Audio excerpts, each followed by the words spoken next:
Welcome to Fact or Freestyle. People love Dave Nourie, and they always answer the phone when he calls. When we get him on Zoom, we ask him to confirm rumors. Let's see how far down the rabbit hole we go.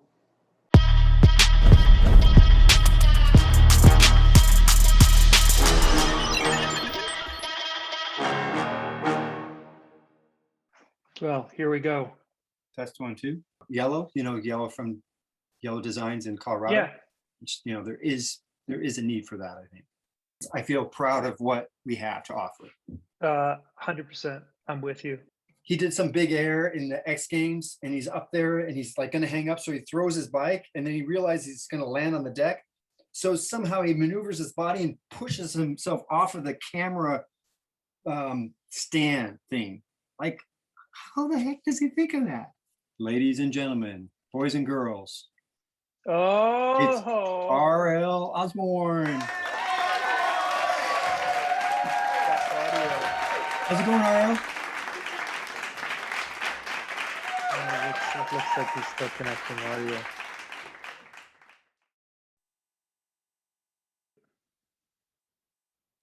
You have your volume on?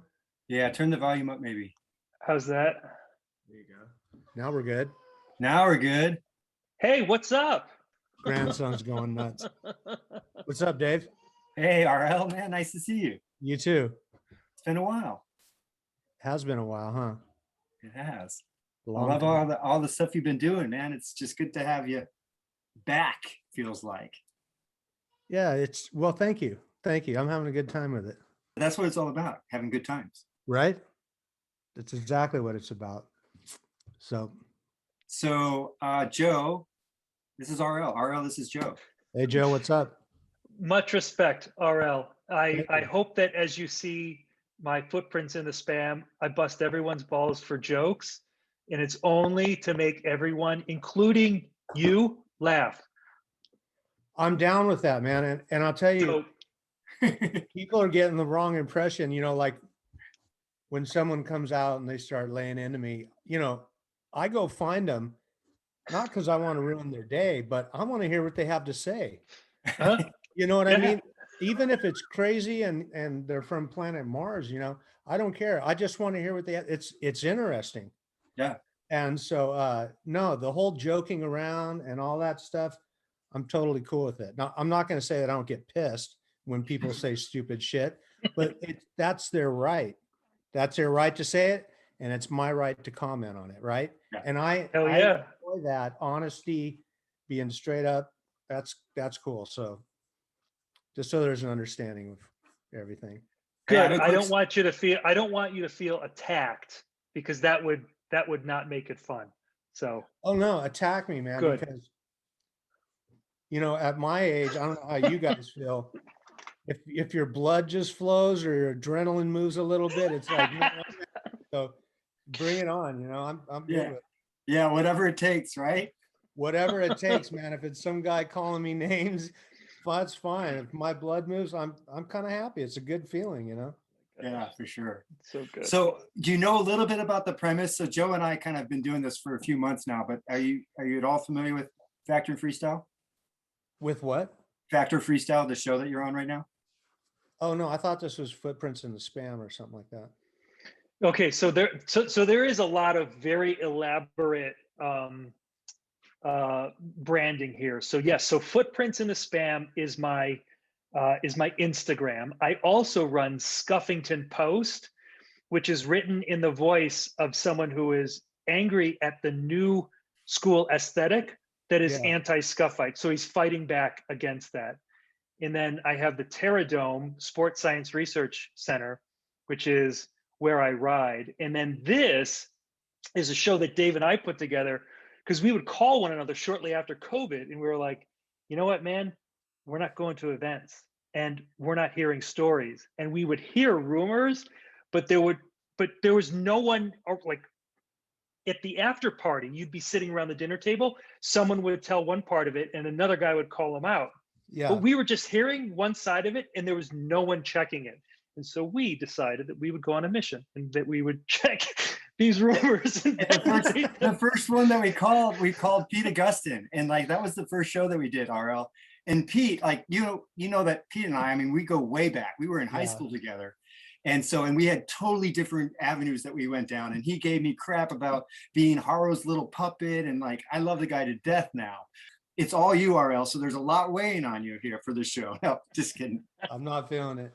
Okay. I'm not feeling any pressure, but I just, Dylan sets us all up because. Perfect. Oh, I'm glad it worked out. I got to ask Joe a question.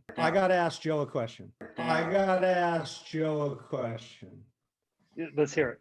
Okay. So you said that post about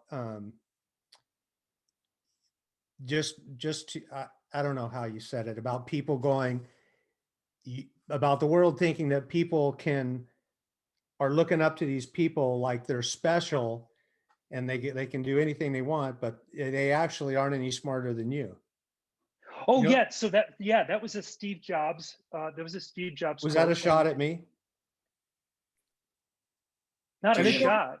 No, not a shot. No. This was an equivocation. So you took that horror and modified it. You took the world, you made it your own. Now that was as you were doing that, the Steve Jobs quote came to mind because that's what he said. Got it. And whether it was or not, I even posted after that. I said, I totally agree with everything you're saying. It's true. Yeah. It's, a lot. I mean, well, I just agree. I'll just leave it like that. I agree with everything you said, but I still wanted to know if you were coming after me or not. But no. Either way, it's cool. I don't care. I'll tell you something else. So I do tricks. I do tricks where I pinch my ankles to hold the bike up. Really, really painful. I also do tricks where I use my knees to pinch the handlebar so I can do no hand steamrollers. Yeah. Incredibly painful. Once I learned them, I needed to practice them a lot. And so I needed to figure out a way to not have to crunch all the time. So I put hockey tape around my bars. Well, Brian Huffman and Dub decided that my bike looked like the Mummy. So then to go even further, I needed a little bit of tack. And so I started putting shoe goo on it. So then that worked. So then I was like, well, what if I put shoe goo on the inside of my jeans? So I have modified, okay? And so I just got to say, man, if you mod a frame, I'm into it because I have modified and I get crap for modifying, but I just tell these punks. Even though whether anybody can say anything, but you're trying to figure out a problem. Yeah. And you're figuring out a problem that other people are probably having.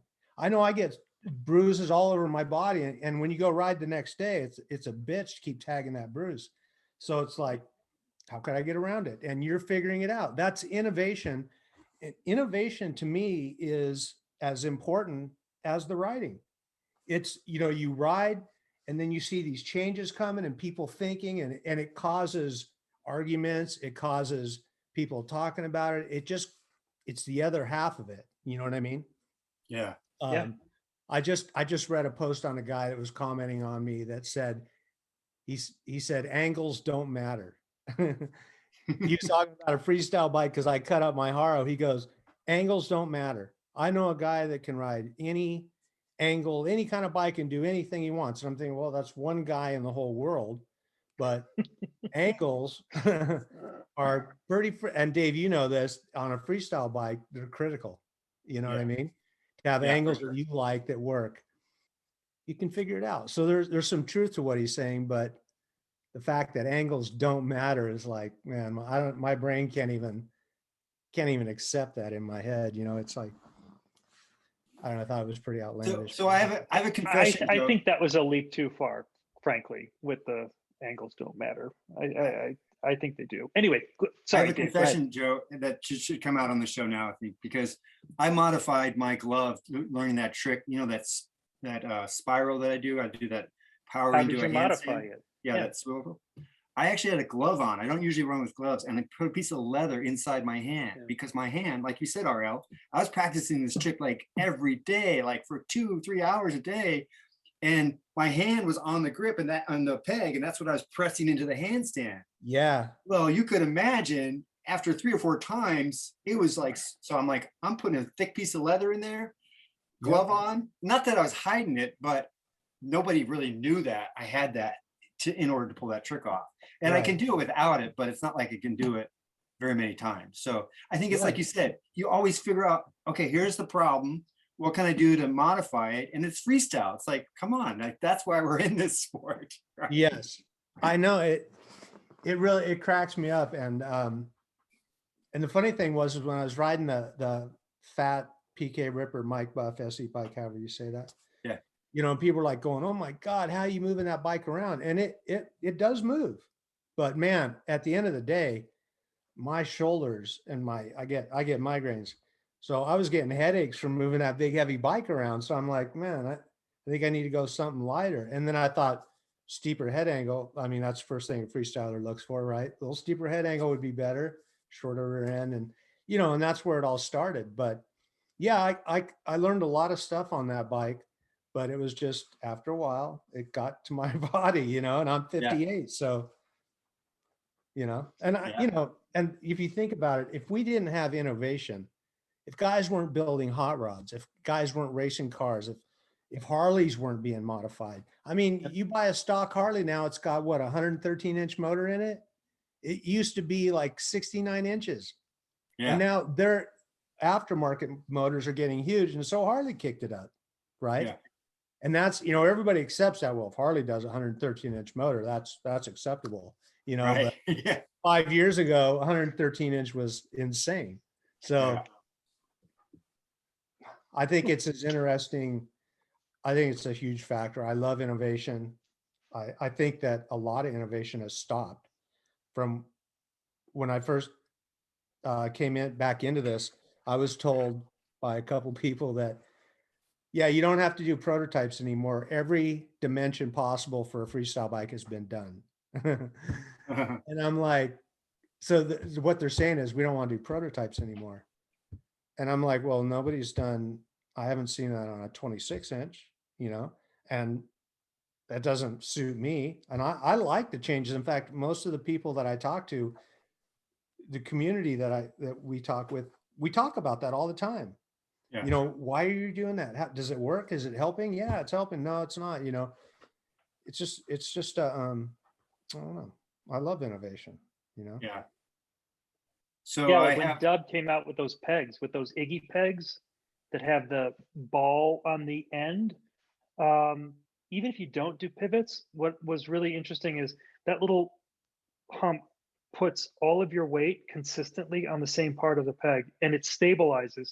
And I never would have thought of that until I tried it. I was like, holy smokes, this goes beyond. Because the bike always pushes one way, right? Yeah. I didn't even know that existed. It's and my crazy, son and man. I were going, hey, how do you keep the bike straight when you're doing peg wheelies? You know, I did. So they cured that. Well, to some extent. Now I would say, like, I feel it a lot when I'm doing front wheel tricks. So like if I'm doing like hitchhiker whiplash jugglers, because like if you do front wheel stuff and you have maybe you lean in on the inside of the peg, you don't have as much leverage. And if you lean on the outside of the peg, you have a little bit more. But during the trick, your feet can wobble all around. Well, even if your feet twist on these Iggy pegs, the little hump basically keeps the majority of your weight in one spot. Interesting. Well, and also for me, when I do peg spins, I cut I made them really short because I still do that Miami spin, and it's a ball. So instead of drilling into the concrete or the asphalt, it's rounded. Yeah. It solved that problem for me. So I think there was many things that you should check those pegs out. If you haven't seen those, RL, we need to send you a pair. Mm-hmm. Yeah. And have you seen those big pegs? They're like twice the outer diameter. The only ones I remember is the uni pegs that were like this big. They're huge. because of the 15-minute limit that YouTube has started to put on front hop tutorials for channels that have 10,000 followers of 50-plus-year-old men, we had to chop this in several parts. Get that? Anyway, tap the link above to go to the next show, because we had to cut this episode into several parts that you will have to re-weld together. Okay,